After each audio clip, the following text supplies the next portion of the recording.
dar um pequeno resumo.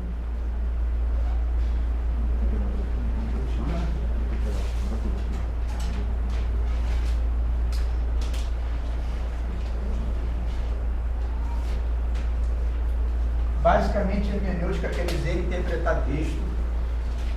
E a hermenêutica ela não existe só na Bíblia, a hermenêutica existe em várias ciências. Começou com a hermenêutica bíblica, é verdade, mas não só. Principalmente na Idade Média, os textos bíblicos eram vasculhados pelos estudiosos. E quando chegou no século XIX, na época do século XVIII, desculpa, na época do iluminismo, os textos começaram a ser criticados até as últimas consequências. Então, foi uma época que se duvidou dos autores, se duvidou da inspiração, se duvidou de um monte de coisa, até a gente chegar até hoje, século XXI, que tem muito material de hermenêutica para tudo quanto é lado, materiais bons, materiais não tão bons, de pessoas que tentam olhar para o texto bíblico e decifrá-los. A gente viu por que é importante estudar hermenêutica, e tem uma palavra que a gente definiu o porquê da importância, se chama distância. Há uma distância do texto com a gente que lê hoje, várias distâncias. Os textos foram escritos há mais ou um pouco menos, quase 2.000 anos atrás, alguns 3.000 anos atrás. Então há uma diferença de tempo, há uma diferença de língua. A Bíblia foi escrita em 3 linguagens, 3 idiomas, basicamente hebraico, aramaico e grego. A gente fala português. Há uma diferença de ambiente. O pessoal morava no Oriente Médio, a gente mora no Brasil, Ocidente. Então, essas distâncias fazem da hermenêutica uma matéria muito interessante para você olhar para o texto e entender o que o cara está querendo dizer. Um terceiro ponto que a gente viu, só resumindo, é que a Bíblia é cristocêntrica. Ou seja, o assunto principal da Bíblia inteira, de Gênesis até Apocalipse, é Jesus Cristo. Isso segundo nós, cristãos. Segundo os judeus, não é. Ou pelo menos não é de Jesus. Porque Cristo é Messias. E eles ainda esperam o Messias que vai vir. Ok? A gente foi até o contexto. Não é isso? A gente falou sobre o contexto. Começamos a falar sobre contexto. A importância do contexto. Então, a gente deu exatamente, falou sobre Isaías, Mateus, dizendo que Isaías 2, isso aí. A gente falou que Mateus disse que boa noite. A gente disse que Mateus falou que Jesus era nazareno, como diziam os profetas, lembra? E nenhum profeta nunca disse que Jesus seria nazareno. E a gente viu qual foi a solução para isso. Algumas soluções básicas. A solução que eu mais acredito, e aí vocês não precisam acreditar junto comigo, mas aqui eu acredito mais, é que Nazaré é uma cidade muito pequena, na verdade é uma vila. Nazaré tinha mais ou menos o dobro de pessoas que tem nessa sala. Então era uma vila mesmo. E Jesus veio de uma cidade sem importância. Então o que queria dizer Mateus com Jesus seria chamado Nazareno. Seria chamado alguém sem importância. Isso só dá para saber estudando o texto bíblico. Se você for lá ler em Mateus, Jesus seria chamado Nazareno, como disse os profetas, o que é mais lógico você pensar? Você vai lá nos profetas buscar onde está escrito isso. Nenhum profeta, nenhuma parte da Bíblia diz que Jesus seria Nazareno. Não existe essa palavra no Antigo Testamento. Então, Mateus, que era um cara bem judeuzão mesmo, não ia fazer um erro crasso, um erro tão na cara assim. Ele quis dizer outra coisa. A gente que entende uma e ele quis dizer outra. Ok? Dúvidas até aí. Dúvidas, não estou entendendo nada, está muito rápido. Isso foi só o que a gente falou na semana passada.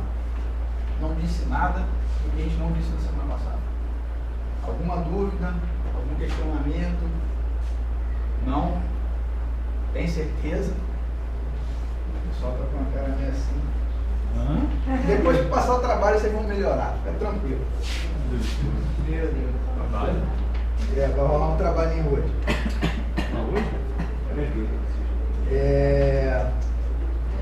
A gente está no ponto 4. Eu dividi mais ou menos como está na minha. Ponto 1, 2 e 3 a gente já viu. Ponto 4 é o que a gente está vendo agora, contexto. Ok?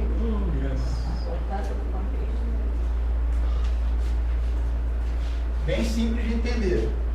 Texto com contexto é o que está em volta do texto. Tá, até aí não está dizendo nada. O que está em volta do texto? Um monte de letra? Não. Contexto quer dizer algumas coisas. A gente vai ver o que é contexto. Primeiro contexto, e agora começando a aula de hoje.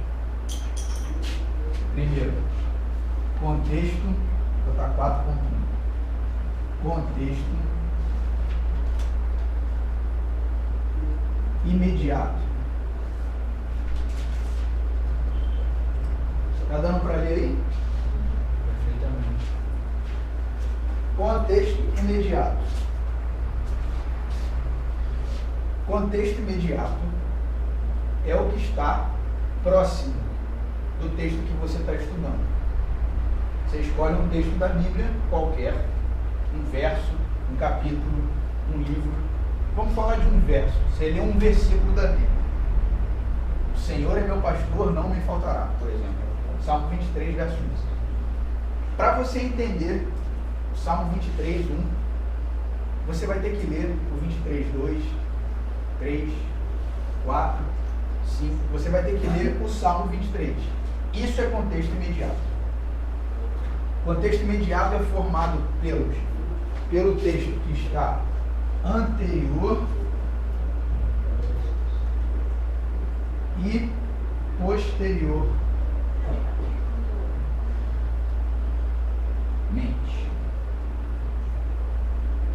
Está anterior e posteriormente ao texto que você está estudando. É o que está próximo. Não existe uma regra de dizer, mas quantos versos eu tenho que olhar para frente, quantos versos eu tenho que olhar para trás. Não existe uma regra. Quanto mais você olhar, mais ideia do contexto você vai ter. Então, se você... Porque depende do assunto, né? Depende do assunto. Tem alguns assuntos que você vai conseguir resolver com 3 versículos. Sim. O seu entendimento. Depende do que você quer aprender. Depende do que você quer ensinar. Depende de um monte de coisa. Então, o contexto imediato é formado pelos versos anteriores e posteriores. E mas e se ele estiver no meio de um capítulo? Sei lá, Mateus 10, por exemplo, verso 1. Para você entender Mateus 10, 1, é provável que você vai ter que ler Mateus 9 e o verso anterior. Não necessariamente vai... já estou no verso 1, não preciso ler o anterior. Não, você vai ter que ler o anterior. Em geral, para entender o que está no verso 1. Na maioria dos textos. Tem alguns que isso não faz sentido. Se você pegar Provérbios 3, você não vai precisar ler Provérbios 2 anterior. Porque livro de Provérbios não é um livro de história. Não é um livro narrativo. O livro de Provérbios, você pega um versículo e tem um sentido inteiro naquele versículo ali. Mas isso não é a regra. A regra é que você vai pegar um livro, vai pegar um verso, você não vai conseguir entender o que aquele verso quer dizer se você não olhar os versos anteriores e posteriores a ele. Vendo só ele não dá. Não rola. Só ele, a maioria das vezes, não todas, porque não existe regra fixa em matéria humana. A maioria das vezes você vai interpretar errado. A maioria. E tem exemplo para tudo quanto é tipo desse tipo de interpretação errada. E a gente vai fazer um trabalho sobre isso. Que é tranquilo. De verdade, é tranquilo. Amém. Prometo. Amém. Amém? É tranquilo. Trabalha em grupo? Não, mas esse vai ser individual. Grupo de 10. Para ficar mais tranquilo, eu estou tentando, vou dar exemplos para a gente poder visualizar melhor os conceitos, tá? Vou dar um exemplo. Abre aí em Apocalipse, se você tiver Bíblia ou se você tiver celular. Apocalipse 3:20. Apocalipse 3, verso 20. 20.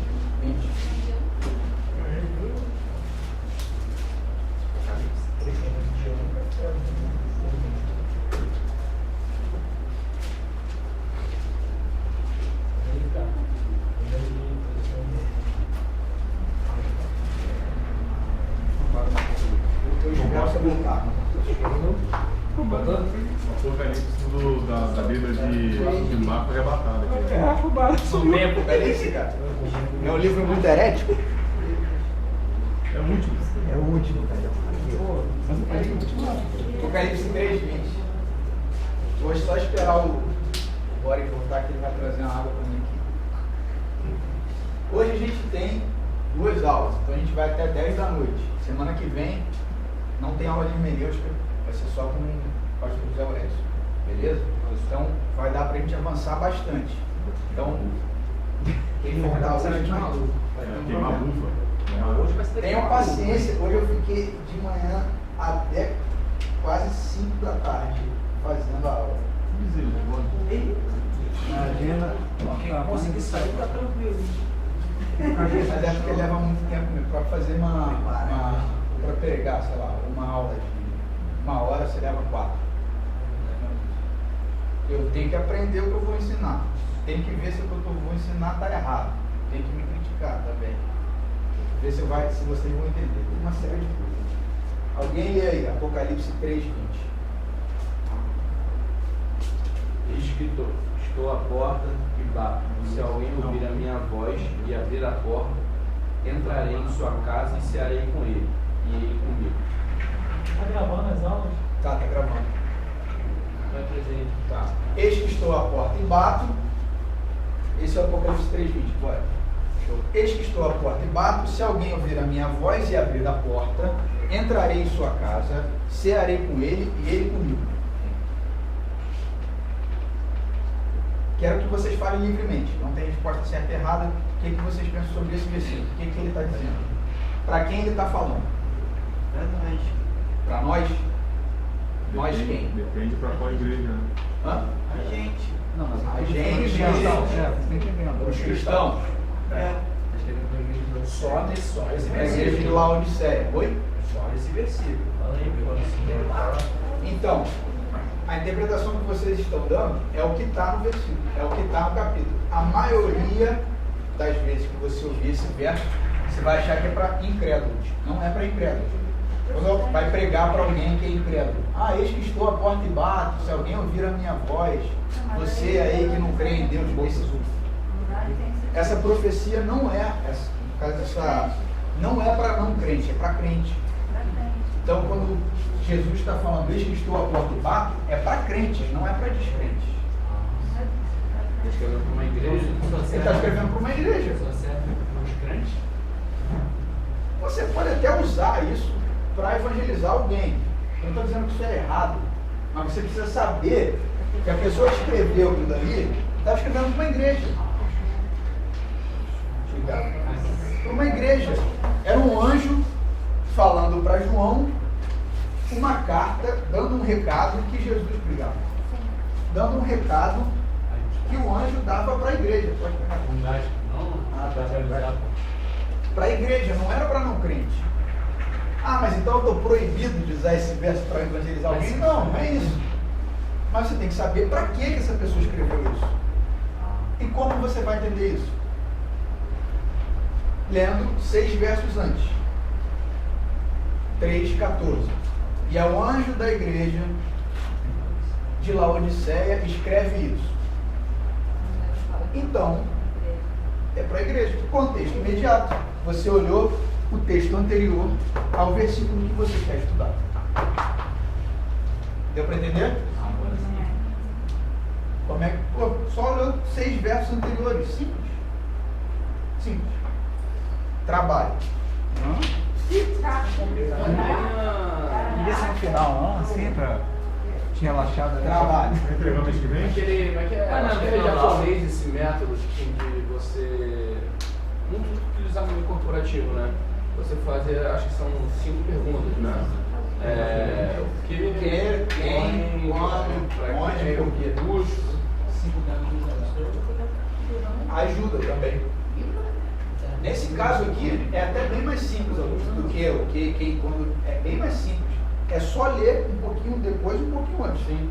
Não, para você quiser esmiuçar mesmo. Esmiuçar mais ainda, você Mais pode ainda. fazer essas perguntas. Mas nesse caso aqui, contexto imediato é só isso mesmo. É só olhar verso anterior, verso posterior e entender. E aí o trabalho é o seguinte. Eu vou ditar. Isso foi que vai demorar muito. Isso é para depois, vou fazer agora? Eu vou dizer quando. Vai ser provavelmente pro dia. Semana que vem eu não dou aula. Na outra, dia 1º de maio. E eu não sei se vai ter aula aqui. Tá jogando por Se tiver aula dia 1º, o trabalho é para dia 1º.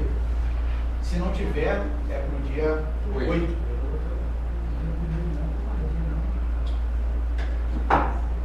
Dia do trabalho, traz o trabalho. Dia com a namorada. Dia do trabalho traz trabalho. Não, mas é dia do trabalho, é dia do aula. Dia do trabalho é para Eu tô descanso. passando trabalho, mano. Então, É. eu passo a bola namorado, só namorado. Leia o texto de 1 Coríntios, bota a primeira CO que vai para abreviar. Coríntios 2, verso 9. Eu vou falar o verso, não precisa copiar, só você ler. Mas como está escrito, nem olhos viram, nem ouvidos ouviram, nem jamais penetrou em coração humano o que Deus tem preparado para aqueles que o amam. Esse é o verso, tá? Leia 1 Coríntios 2, 9. Aí agora sim, volta a escrever. E responda. 2 pontos.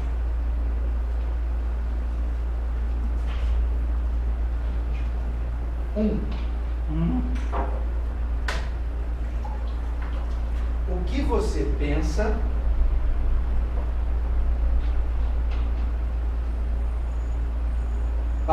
sempre pensou?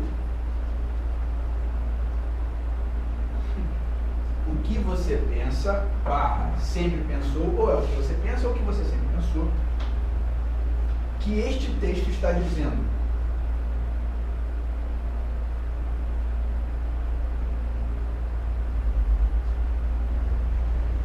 Vírgula. Olhando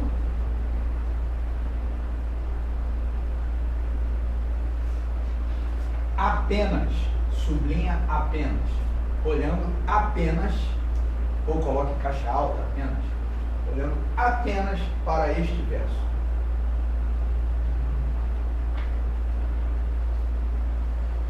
Leia o texto de 1 Coríntios 2,9 e responda, 2 pontos. 1. O que você pensa, sempre pensou que este texto está dizendo, vírgula, olhando apenas para este verso.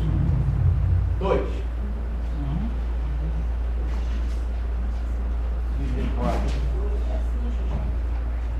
A partir do contexto imediato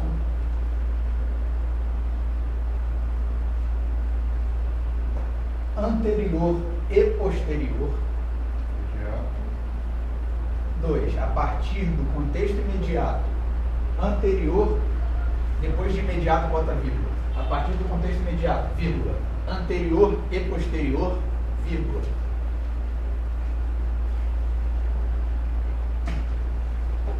Você mantém sua conclusão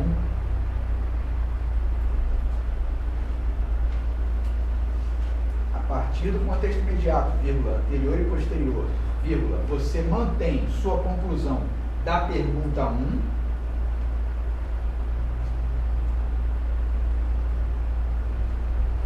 ou ela é modificada.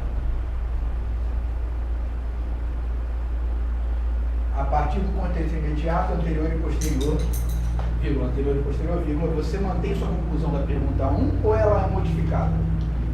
É isso, trabalho. Essa é responder sim ou não? É sim.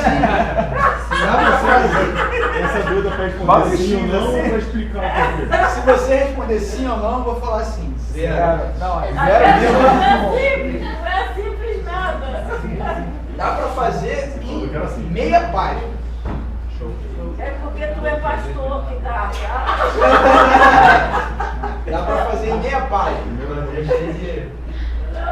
Então, o que é que eu quero? Trocando em miúdos, você vai ler esse verso e vai dizer o que vem na tua cabeça.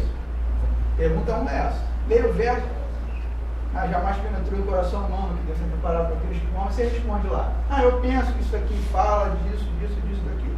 Pergunta 2. Lendo o contexto imediato, aí você vai ler alguns versos para trás, alguns versos para frente, desse mesmo capítulo. E responder. Você continua tendo a mesma conclusão da pergunta 1? Por isso que na pergunta 1 eu disse, é apenas esse verso na pergunta 1. Na pergunta 2 é que você vai ler o capítulo. Ou ler um pouco mais e um pouco menos e responder. Ok? Dia 1º de maio, os trabalhos comigo. Volta para quando?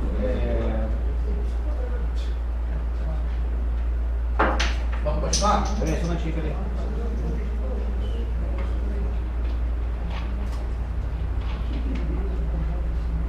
Alguma Qual é o dúvida? outro dia depois do 1 de maio? 8.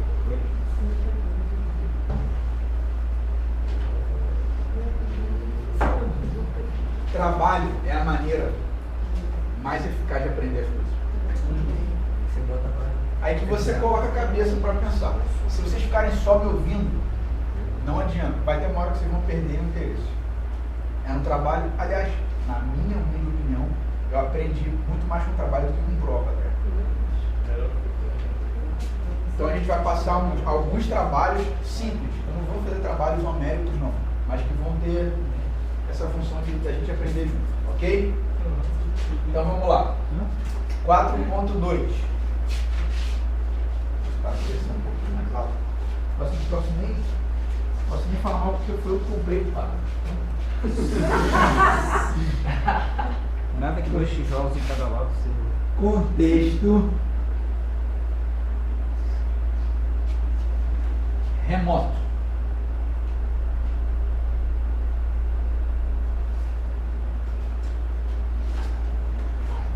O que é contexto remoto? É o que está distante do texto. Tem controle remoto? Por que é controle remoto? Porque você está distante da TV. Se você estiver do lado da TV e ela tiver botão, você não precisa de controle remoto. Vai ser controle manual.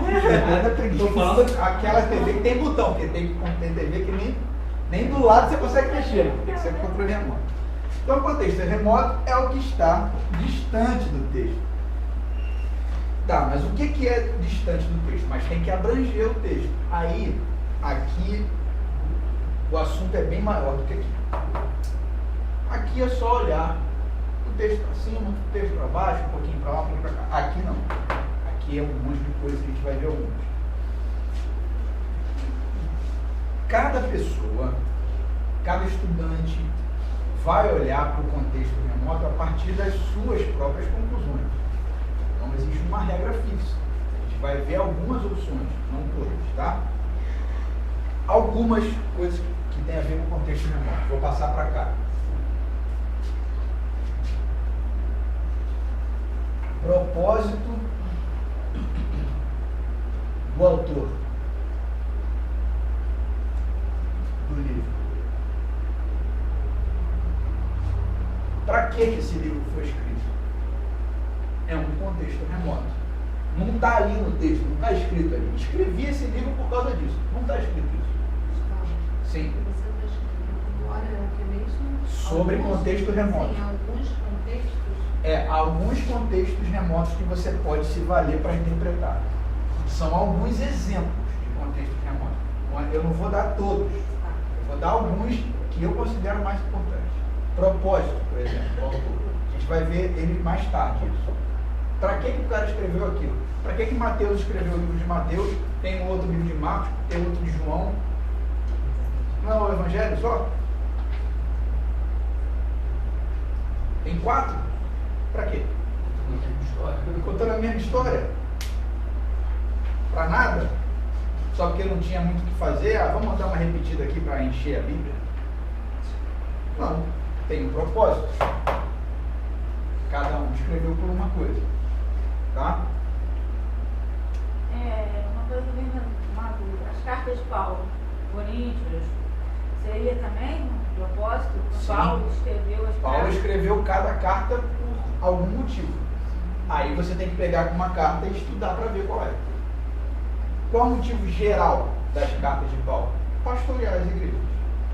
Esse é o motivo geral. Agora, se você pegar a carta de Éfeso, a carta de Tessalônica, é outra.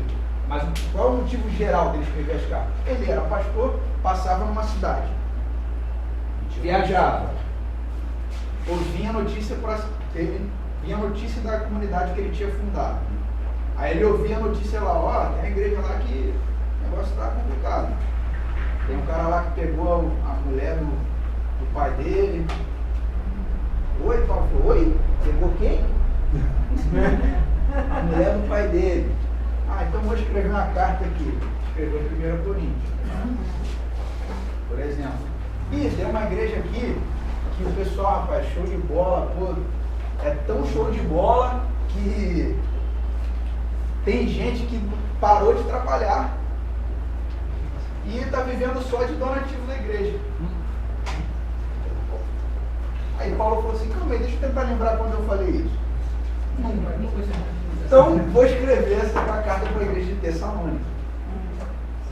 Esse é um dos motivos, não era o principal motivo da carta. Mas eu estou falando assim, as cartas têm um motivo. Por exemplo, a carta ao Romano é para Roma, né? A carta aos Romanos é uma carta antes de Paulo chegar em Roma. É como se fosse a apresentação Mas dele. é para o povo romano. Da época. Não é para o povo romano, é para o povo da capital. Porque Roma não era a capital da Itália. Roma era a capital do Império. Então Paulo tinha sonho de chegar lá. E ele mandou a carta dizendo o que ele pensava sobre a doutrina da graça. E aí ele escreveu uma carta aos Romanos. Nesse caso, por exemplo, não é uma carta pastoral. Não é uma carta onde ele fundou uma igreja e foi embora depois. É uma carta específica. Nesse sentido, você tem razão. Ele realmente não passou ali e não estava pastoreando ninguém, ele nunca tinha ido lá. Entendeu? Tem que olhar o propósito de cada autor para aquilo que ele escreveu. Então, esse é um dos contextos remotos. Outro contexto remoto. Os capítulos. As sessões. O que são capítulos? Sessões.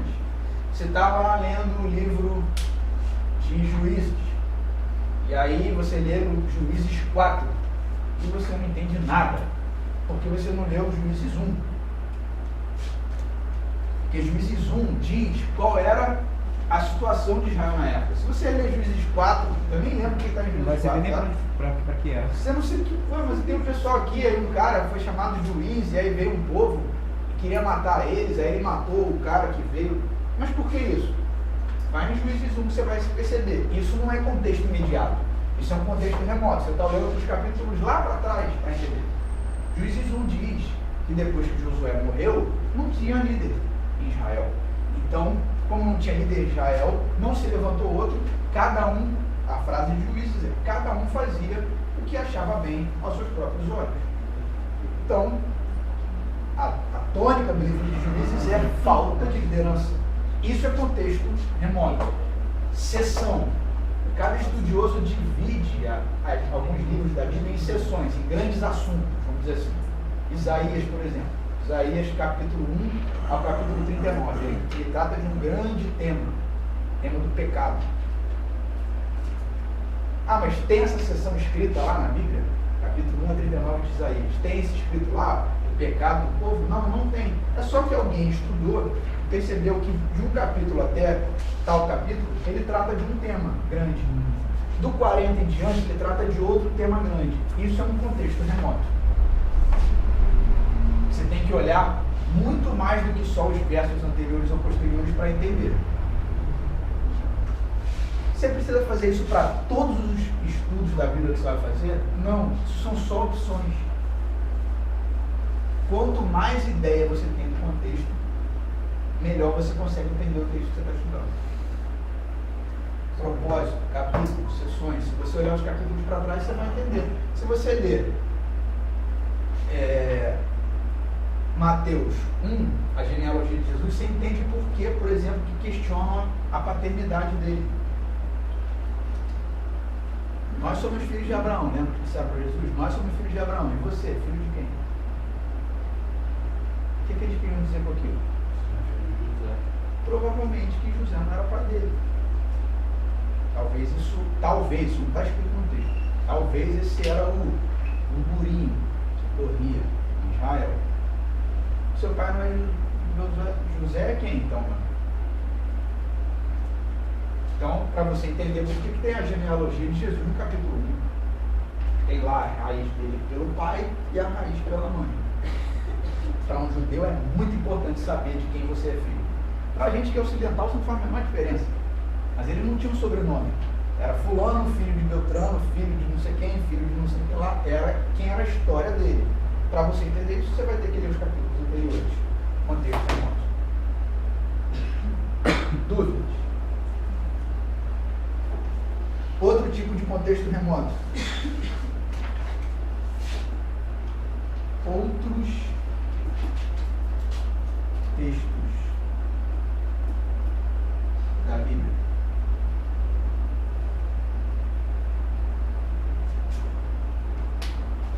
Alguns contextos não estão naquele livro, estão em outros livros. Para você entender o que se passa no livro de Neemias,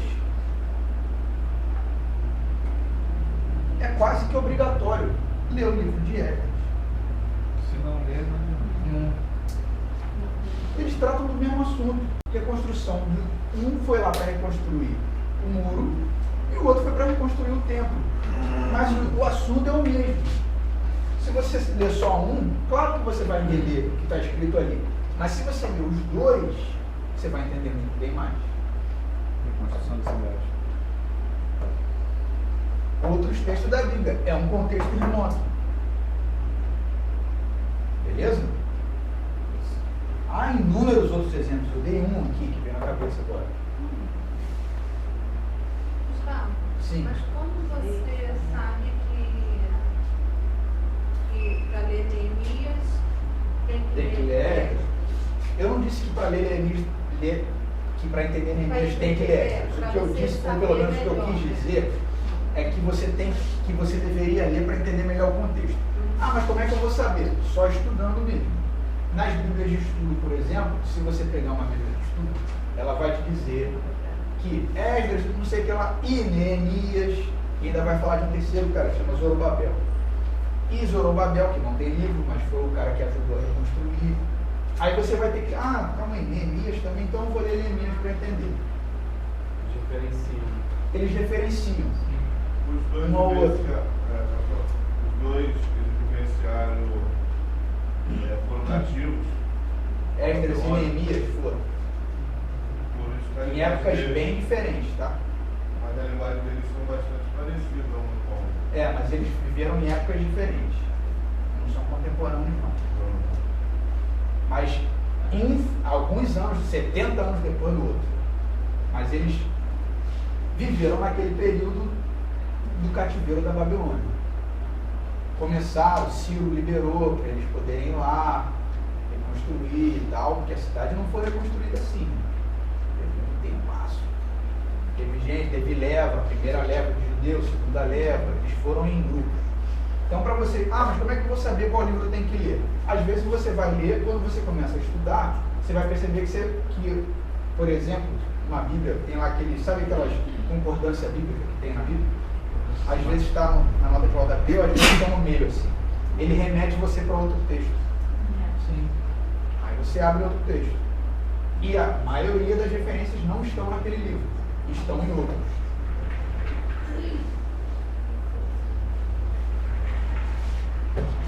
Beleza? No contexto remoto, o que é importante perceber é o seguinte. O que é importante para o contexto remoto? Qual é a principal coisa que você tem que olhar? Como o tema daquele livro se relaciona, o tema daquele versículo, o parágrafo, como ele se relaciona. Desculpa, falei errado.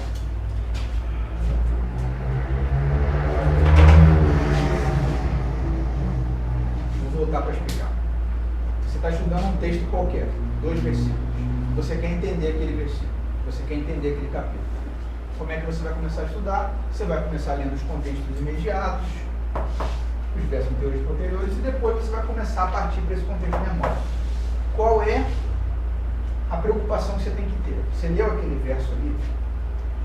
Como ele se relaciona com aquele capítulo, com aquele livro, com outros livros, com o propósito do autor? Você tem que entender que aquele versículo ele não é isolado do mundo. Ele tem um contexto remoto por trás dele. Então, quando você vai ler algum texto da Bíblia, você vai ter que olhar para o capítulo que aquele texto está inserido, para o livro, para outros livros. O contexto remoto é tudo que tem a ver com aquele versículo. De uma certa maneira, toda a Bíblia tem a ver com a Bíblia inteira. Então, se você pegar um versículo de Levítico, vai ter alguma coisa a ver com Ruth. Tudo remete a Jesus, né? Que tudo remete para um tema só. Depende do que você vai estudar. Depende do que você vai pregar. Depende do que você quer entender. Depende. A regra é a tua demanda com o texto. Se a tua demanda com aquele versículo é só o que ele está dizendo mesmo, talvez você não precisa nem ler os versículos anteriores. Se a tua demanda para o estudo, se o que você quer ler, se o que você precisa estudar, se já está naquele verso, talvez nem os versos anteriores ou posteriores você precisa ler. Agora, dependendo do que você quer entender, quanto mais a pergunta é funda, mais a resposta é funda. Se você quiser ir aprofundando, você vai ter que olhar outras coisas. Está dando para entender como não há uma regra fixa, depende do leitor. Beleza? Olha para o versículo e vê como ele se relaciona com tudo que está em volta dele. Quando Jesus falava alguma coisa, tinha uma série de implicações em relação ao mundo judaico que ele estava vivendo. E esse é o último contexto remoto que eu quero falar, que é importante para cá. O contexto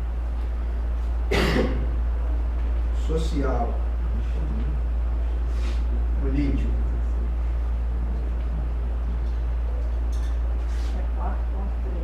religioso, etc.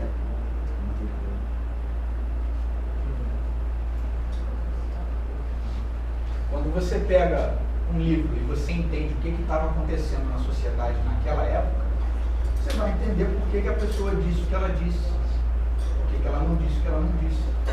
Porque tem um contexto. Tem um contexto.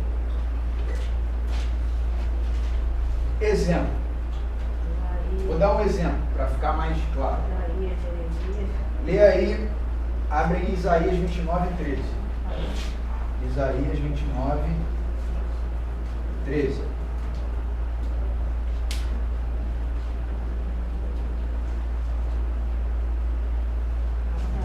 Não sair da primeira página. 3 horas é hora. Passa rápido. Isaías 29:13. Alguém lê para mim aí.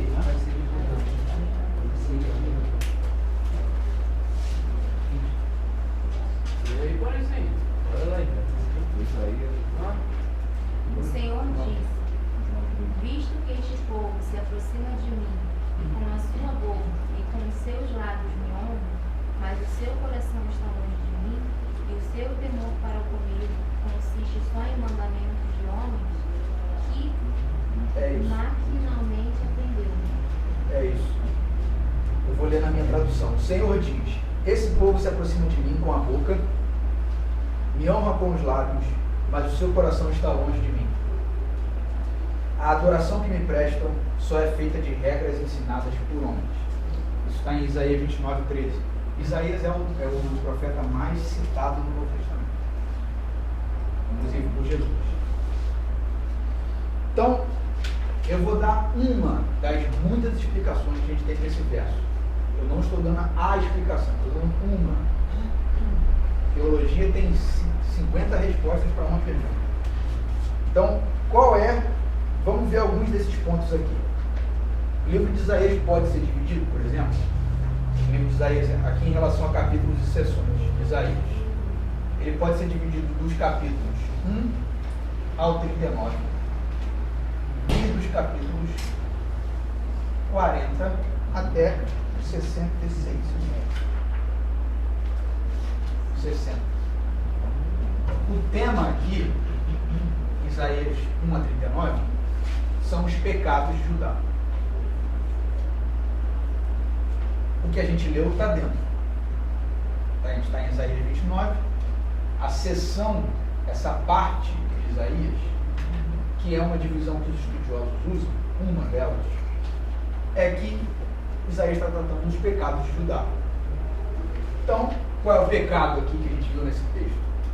Que o povo honra com o lábio, honra com a boca, honra com as liturgias, mas o coração está longe. Coração, no mundo judaico, não é sentimento, coração é mente. Então, a mente, os pensamentos, a vontade do povo estava longe de Jeová. Só o que eles faziam do lado de fora que estava perto. E Deus não queria que eles fizessem algo só do lado de fora. Queria que eles fizessem algo do lado de dentro, que eles honrassem com a vida deles. Então, tem a ver com esse contexto aqui, os pecados de Judá. Por exemplo, se você recorrer a outros textos fora de Isaías, você vai encontrar o mesmo tema. Vários. Até porque esse tema é recorrente na Bíblia. Formalismo. Qual é o tema? Formalismo. Forma sem conteúdo. Ativismo. Fazer coisas só por fazer. É isso que o texto está dizendo. Prática de culto destituída de justiça. Cultuavam a Deus, mas maltratavam o pobre. Falta de sensibilidade espiritual. Então, você vê, onde você vê esse tipo de comportamento de Israel? Bom, quase no Velho Testamento inteiro. Mas, vou dar alguns exemplos. E vocês vão lembrar desse tipo de comportamento que não está em Isaías. Por exemplo, no livro de 1 Samuel, capítulo 2, dos versos 12 a 36, diz como era o comportamento, por exemplo, dos filhos de Eli, do sumo sacerdote Eli. Eles eram sacerdotes, eles faziam as liturgias, mas eles roubavam as ofertas, eles levavam mulheres para dentro da tenda, e o povo inteiro via. O assunto é o mesmo, tinha culto, tinha liturgia, tinha formalismo, mas não tinha temor a Deus. É um outro texto. Está vendo como a gente já usou 2 pontos no contexto remoto? Um outro texto, um outro exemplo. Se você for lá em Malaquias 1, versos 6 a 14, você vai ver que o estado dos sacerdotes de Israel era péssimo. O livro de Malaquias fala sobre como era o sacerdote, como a casa de Deus estava abandonada, porque o coração deles já tinha abandonado a Deus. Tinha culto, tinha liturgia, tinha isso tudo, mas não tinha coração perto de Deus. Outros textos que tratam do mesmo assunto. Beleza? E, se você puder fazer, trazer para o Novo Testamento.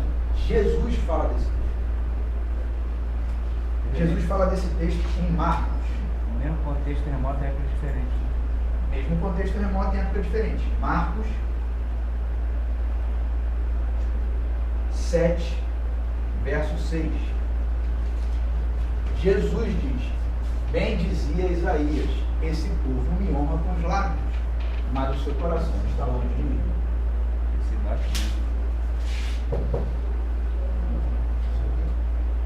Jesus fala. Ele não apenas traz a ideia, ele cita o texto exato de Isaías 21, 9, 13. Para falar, e ele respeita o contexto. Ele está dizendo aquilo respeitando o contexto que Isaías está dizendo. Qual é o contexto? Que aquele povo de Israel, da época dele, tinha um monte de sacerdotes, aliás, tinha até demais, tinha 2 sumos sacerdotes, algo bizarro, que não era para ter. Era para ser um. Era para ser um. Era um sumo sacerdote, não 2, mas tinha 2 por quê? Porque era um cargo político. Tinha grana, tinha poder envolvido, tinha Roma. Quem era o sumo sacerdote era como se fosse o presidente da república. Não era parente, não? Não. Isso quer dizer, eles eram parentes. Eles eram parentes, Anás e Caifás. Então Jesus cita o texto para dizer: esse povo me honra com os lábios e o seu coração está longe de mim. Deu para entender como o contexto remoto ajuda para entender alguma coisa que você está estudando?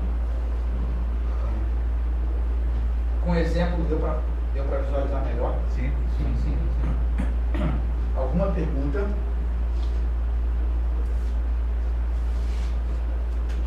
Posso apagar? Deixa eu tirar uma foto só para... Não sei se isso aqui ajuda. Ajuda. Pra quem não veio, Não, para quem não vê, não tem nada. Não, isso aqui é o 4.2.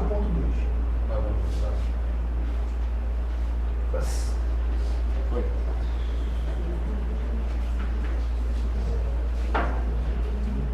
Posso apagar? geralmente nas bíblias de estudo já vem. Sim, No prefácio lá já vem. Bíblia de estudo, concordância bíblica, chave bíblica. Acho que até vocês já tiveram aula disso. Disso com o Júnior. Eu vi que ele passou um negócio de chave bíblica no WhatsApp, no livro. A chave assim, Bíblia. Acho que estava Ele estava passando o Antigo indicando, mas Testamento, tinha a ver com a matéria dele. Não tinha? Sim. Qual é a matéria dele? Antigo Testamento. Antigo Testamento? 1, 2 e 3, parece. Tá, a gente vai continuar aqui em contexto remoto, tá? Que é um tema bem mais alto, bem mais amplo.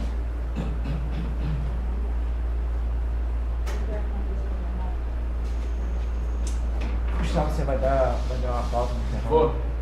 É 8h20, né? Vou tocar a sirene. Vou até porque eu trouxe janta, vou jantar. Botou água no feijão? A gente ainda está aqui em contexto remoto, o item é 4. Quase que eu apago o negócio do celular.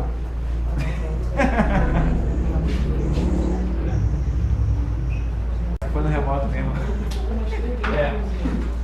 A gente ainda está em contexto remoto e eu dei algumas ferramentas aqui para a gente ver, né? Propósito do autor e tal. Tem uma ferramenta que é bem legal e essa a gente vai dar uma aprofundada. Se chama paralelismo. Paralelismo. Parente do paralelepípedo. É paralelismo. Eu posso tirar foto com piada ruim?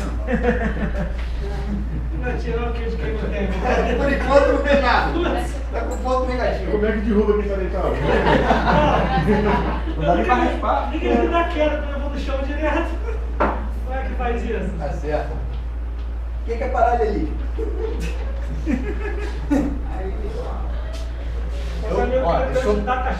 Eu sou péssimo em matemática, tá? Eu peguei isso aqui, mas eu lembro, quando eu li, eu falei, não, realmente a explicação faz A sentido. coisa corre. Paralelismo na geometria, o que é? Corre ao mesmo tempo. Paralelismo são duas retas, por exemplo, são duas retas que têm a mesma inclinação. Não é isso aqui. Mesma inclinação. Está na mesma inclinação, tá? Aham. Vem da onde? A distância entre elas é a mesma e elas não têm ponto em comum. Elas não se cruzam. A gente vai falar sobre o infinito daqui a pouco. Essa aí, se você seguir, nós vamos juntar, porque tá assim. Essa aí tá quase juntando. É. Mas suponha que isso aqui é uma reta paralela. Agora tratando das palavras, há assuntos que são paralelos. Eles não são a mesma coisa. Eles não necessariamente se encontram, mas eles têm semelhanças. Você olha para um e para outro e você consegue ver que tem semelhanças. A gente vai ver que paralelismos são esses, tá? 2 tipos básicos de paralelismo. O primeiro, paralelismo verbal.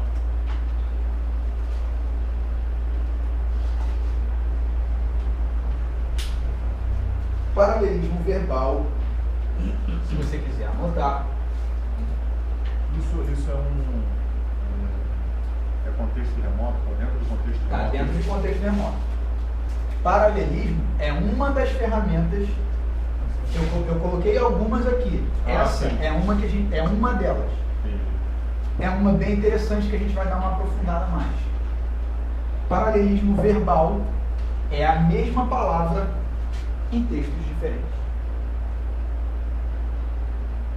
Paralelismo verbal é a mesma palavra em textos diferentes. Se você vê em Mateus e João, texto. Na Bíblia inteira. Eu lembro mais. Você vê os textos de Mateus, escreve, aí João escreve de uma maneira diferente.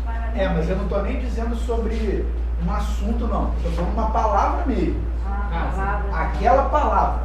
Exemplo, rua. Se você pegar a palavra rua, ela vai ter rua em várias partes da Bíblia. Entendi. Por exemplo, entre pela rua chamada direita, que era a rua onde Paulo estava lá. Quando fala do fermento, Fermento. Você vai pegar fermento. Você pegar a palavra fermento na Bíblia, você vai fazer um estudo de 3 semanas. Aí, o verbal, Paralelismo verbal é a mesma palavra em textos diferentes. Aí que é bom celular, né? Né? Aí que é bom Não, celular, né? se você entrar, vou dar Deixa eu algumas ver. dicas pra você. dizer a palavra. Em textos diferentes. Se você entrar no Bíblia Online, bibliaonline.com, eu acho que não é o BR. Não, é bibliomança.com. E você digitar uma palavra qualquer no buscador, ele acha todas no Velho e no Novo Testamento. Aí você pode filtrar só pelo Novo, só pelo Velho. Isso é mais difícil numa Bíblia de papel. Você vai ter que ler para trás para frente, para trás para frente. Lá você vai ver todos os versículos separadinhos. Assim. Online.com você vai conseguir. Eu, por exemplo, para fazer pesquisa para essa aula, eu entrei lá, botei uma palavra qualquer e comecei a estudar sobre ela. Para ver. Às vezes tem coisa que tem nada a ver. Eu leio uma coisa que não tem nada a ver. Eu vou dar um exemplo aqui, tá? Se você não tiver isso, bibliaonline.com, se você não quiser acessar, concordância bíblica. Tem livros de concordância bíblica que na maioria das bíblias de estudo, no final das bíblias, ele vem com algumas palavras-chave lá. Aí você vai ver, sei lá, sacerdote. Você vai abrir no final da Bíblia, sacerdote. E vai te dar um monte de texto que fala sobre sacerdote. Vamos para um exemplo. Palavra luz. Luz. Por exemplo, aonde? Segundo Samuel, verso 23. Desculpa, capítulo 23, verso 4. Gustavo, tá errado a questão do 8 também. São 8 e 4. Pô, tá bem errado, hein? Tá 8 e 18 ali. Então, segundo Samuel, capítulo 23, verso 4, tem a palavra luz. Alguém abre aí para mim? Alguém abre em 2 Samuel 23, 4. Outra pessoa abre em João 8, 12. 2 Samuel 23, verso 4. Outra pessoa em João 8, 12. E outra pessoa em Mateus 5, 14.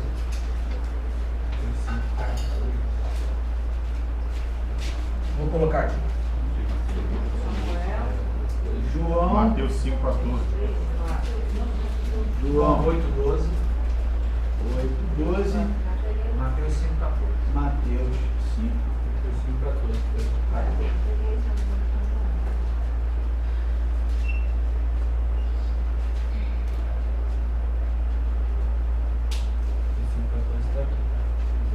Quem é, por favor, lê aí em 2 Samuel 23, 4.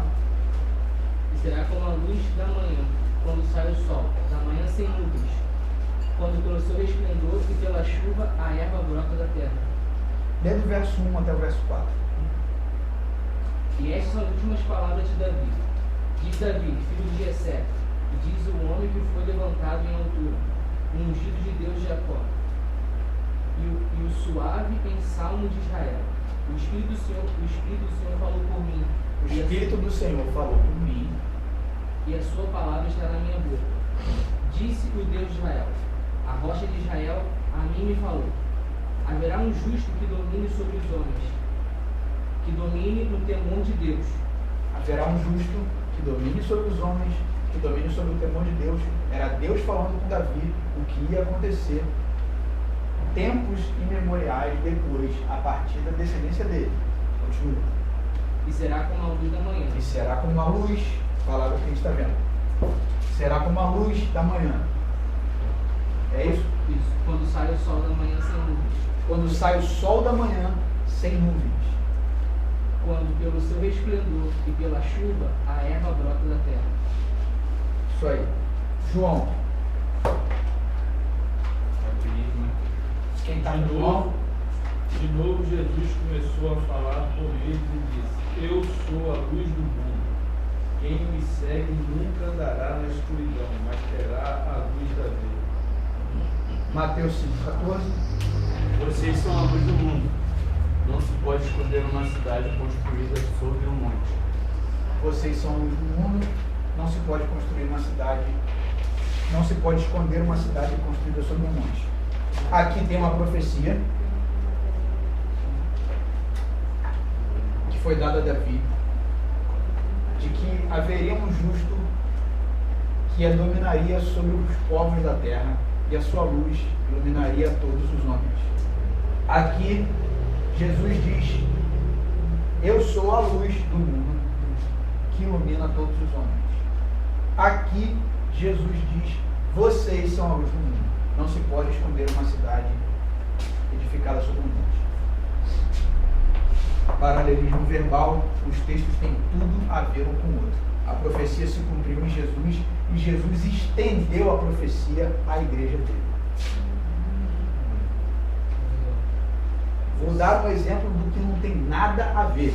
Busquei a palavra luz. João 16, 21.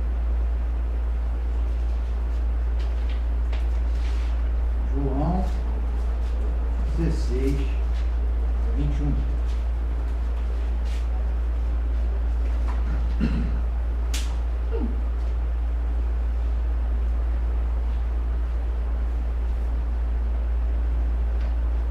Alguém? Bem, Tá lá. a mulher que está dando a luz sente dores, porque chegou a sua hora. Mas quando o bebê nasce, ela esquece a angústia, por causa da alegria de ter nascido no mundo menino. Jesus está falando sobre as dores de parto que vem a mulher grávida e que parecem com o tempo, o momento que vai anteceder a volta dele. Assim como uma mulher, para dar à luz, sente dor, e logo depois que ela tem o neném, ela esquece da dor e fica com o neném, assim vai ser a vinda do Filho do Homem. Vai ter muita dor. Mas quando o neném nascer, vocês vão esquecer. Porque é muito mais recompensador quando nasce do que a dor que veio anteriormente. O que isso tem a ver com o 2 Samuel? Mas ele não está falando dele. Hã? Ele está falando dele. Hã? Ele está até falando dele. Você pode fazer alguma relação, mas não é uma relação direta. Ele fala, quando a mulher está para dar à luz, não tem a ver com essa luz aqui. Essa luz aqui de 2 Samuel está dizendo que é uma luz que vai iluminar os homens Não tem a ver com as dores de parto de uma mulher grávida ou com o sofrimento que o povo de Deus vai ter. Tem a ver, a luz que ilumina todos os homens tem a ver com uma pessoa, no nosso caso, no caso, do que a gente crê, com Jesus que vai iluminar o coração das pessoas para o pecado delas e vai salvá-las. O que isso tem a ver com uma mulher que vai dar luz com dores de parto no nosso sofrimento? Você pode até fazer um estudo e abranger um ao outro, mas não tem a ver imediatamente um com o outro. É só a palavra luz que está igual em todos os textos. Vai entender que está falando dele, ali também está falando dele. Mas aí, se você. Tudo bem, eu não estou dizendo que você não pode usar o texto para falar dele. Mas não é uma relação direta. Aqui a relação é bem direta. Aqui você até pode fazer uma relação. Por quê? Porque o assunto da Bíblia é Jesus. Qualquer texto você vai conseguir fazer uma relação com ele. Entendeu? Qualquer um. Qualquer texto. Você vai conseguir fazer uma relação com Jesus. Mas é porque você e ele, nós olhamos para a Bíblia assim. Se você vier para uma outra pessoa que não é cristã, ou para algum exegeta crítico, ele vai olhar para os textos e vai falar, isso aqui não tem nada a ver com isso aqui não. É porque a gente olha com outros olhos para mim. Se você pergunta, aliás, se você falar para um judeu que esse texto tem a ver com esse aqui, ele vai dizer que também não tem.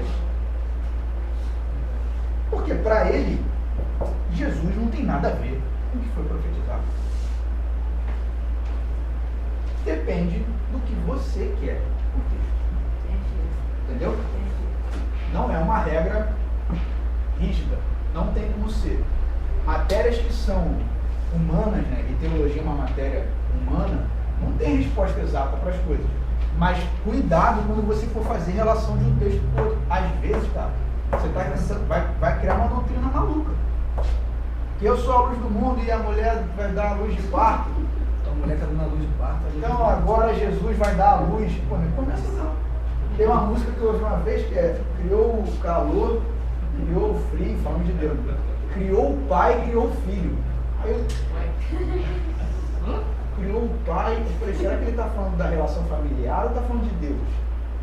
Que Deus criou ele mesmo? Eu falei, rapaz, como é que o cara...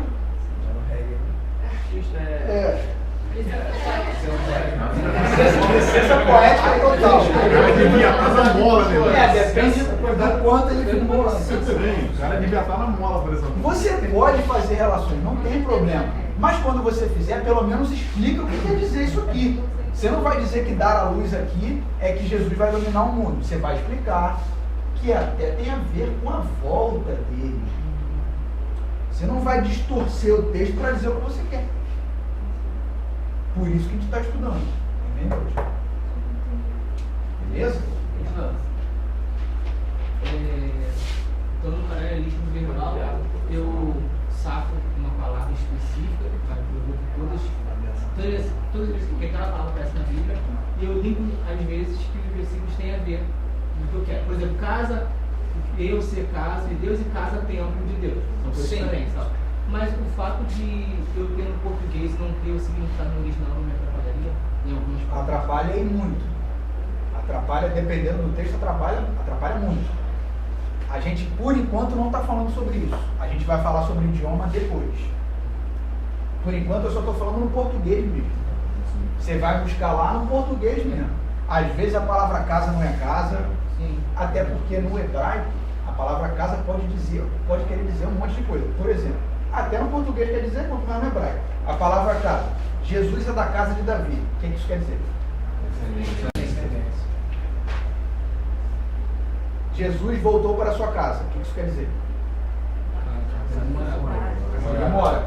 Então, sem explicar muito, a gente entendeu o contexto, não foi?